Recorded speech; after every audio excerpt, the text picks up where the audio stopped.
चलो अब गहरी सांस लो और इस बॉटल को अपने पूरे जोर के साथ समुद्र में फेंको।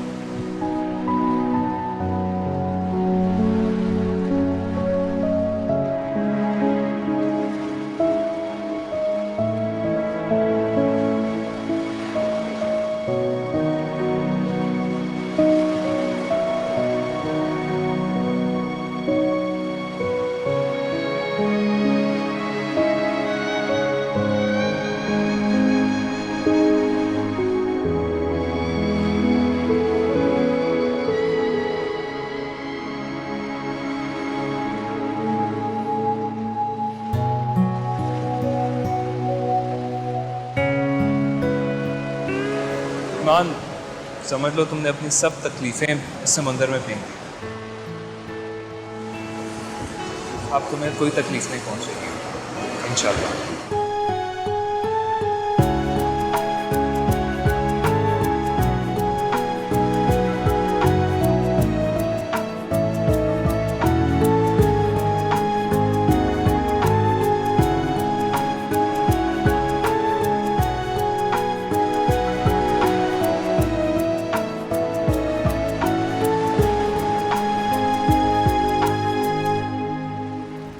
मैंने कभी नहीं सोचा था कि मेरी ज़िंदगी में इस तरह से तब्दीली आएगी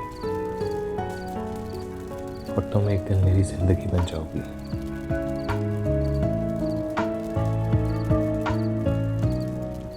मैंने भी कभी नहीं सोचा था कि एक अजनबी अचानक मेरी ज़िंदगी में आएगा और मेरी ज़िंदगी बदल देगा। तुमने कुछ कहा? कुछ नहीं।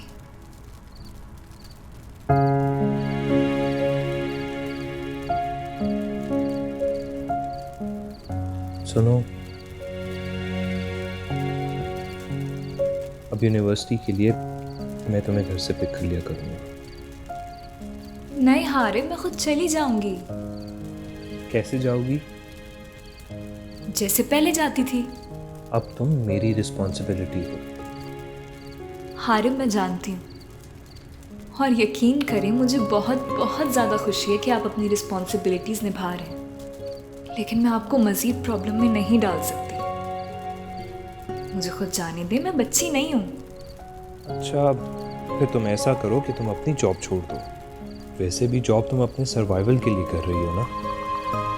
अब तो मैं हूँ, मैं तुम्हारी ज़रूरतें पूरी करूँगा। नहीं हारिब, सर्वाइवल की बात नहीं है। मुझे घर में फारिग बैठना अच्छा नहीं लगता है। मैं जॉब नहीं छोड़ सकती। तो फिर तुम एक गाड़ी ले लो।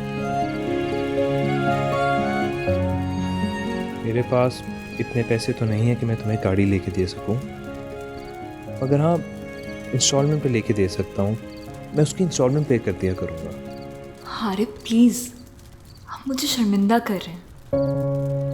हम पहले से ही रेंट पे रह रहे हैं, इतने एक्सपेंसेस हैं हमारे।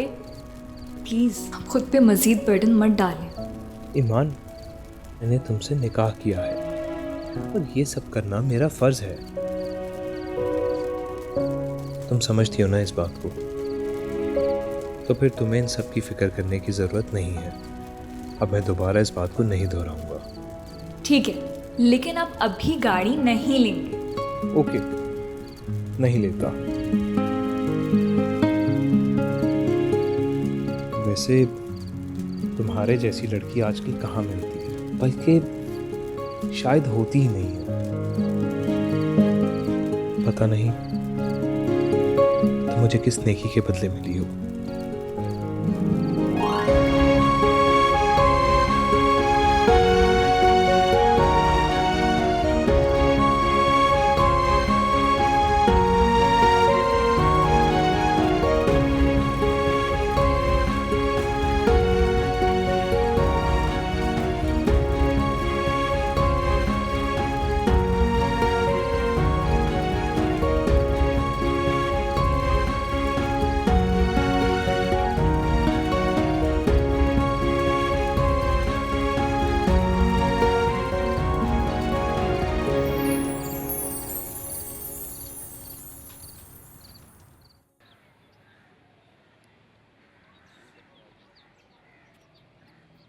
खुदा बख्श, यहाँ रखो सामान सारा। अस्सलाम वालेकुम, आ गई आप? हाँ बेटा आ गई, और बहुत थक भी गई। ये देखो मैंने कितनी ढेर सारी शॉपिंग की अपने पोते के लिए। ओहो मामा, आपने तो अभी इतनी सारी शॉपिंग कर ली, आपकी तो बहुत वक्त है। बस नौशीन, मुझसे बिल्कुल सब्र नहीं हो रहा था। अब तो मैं जब भी मार्केट जाऊंगी अपने होने वाले पोते के लिए ढेर सारी शॉपिंग करके लेकर आऊंगी बेटा। अस्सलाम वालेकुम बेगम साहिबा। वालेकुम अस्सलाम। छोटी बेगम साहिबा, रात का खाना आप बनाएंगी या फिर मैं बना लूं? ऐसा करो कि एक डिश तुम बना लो, एक मैं बना लेती हूँ। जुनैद ने पुलाव की फरमाइश की है, वो मैं बना लूंगी। जी ठीक। नौशीन, मुझे लगता है कि तुम्हें आराम करना चाहिए। खाना तो मुलाजिम भी बना लेंगे। मामा मैं बिल्कुल ठीक हूँ, फिलहाल हल्का फुल्का काम कर सकती हूँ। और वैसे भी आप तो जानती हैं कि जुनैद मेरे हाथ का पका खाना ज्यादा प्रेफर करते हैं। जानती हूँ, वैसे इस मामले में तुम बिल्कुल बड़ी आपा पर गई हो। उन्हें भी कुकिंग का बहुत शौक था, और मुझे बहुत अच्छा लगता है कि तुम जुनैद के लिए अपने हाथों से खाना बनाती हो। लेकिन एक बात कहूँ? जी मामा, कहें। मैं अंबर और हारिब के रिश्ते को लेकर थोड़ा सा परेशान हूँ। क्यों मामा? बेटा तुम तो जानती हो अंबर घर के मामलात में बिल्कुल दिलचस्पी नहीं लेती, और अमेरिका से आने के बाद तो बिल्कुल भी नहीं। खैर हमारे घर नौकर चाकर की कोई कमी तो है नहीं, लेकिन हारिब का मिजाज जरा दूसरी किस्म का है। अल्लाह करे कि इन दोनों में अंडरस्टैंडिंग डेवलप हो जाए। मामा वैसे आपको नहीं लगता कि अंबर और हारिब का कोई मैच नहीं? मिसेस जमान ने तो दो टोक अल्फाज में कह दिया था कि हम अंबर की जिद की वजह से माने इस रिश्ते पर, वरना हारिब का रवैया, उसको देखकर वो लोग बिल्कुल खुश नहीं है। मामा वैसे दोनों की तबीयत में बहुत फर्क है। मुझे नहीं लगता कि अंबर खुद को किसी के लिए बदलने वाली लड़की है। देखो नौशीन, ये छोटे छोटे मामले हैंडल हो जाएंगे, लेकिन ये भी तो देखो कि वो हारिब को पसंद करती है। जमान साहब और मिसेस जमान उसकी हर ख्वाहिश को पूरा करते हैं, हमें और क्या चाहिए। जहां इस शादी से हारिब को फायदा हो रहा है, वहां हम लोगों का फ्यूचर भी सिक्योर हो रहा है। लेकिन हारिब इस बात को समझ नहीं रहा है अभी।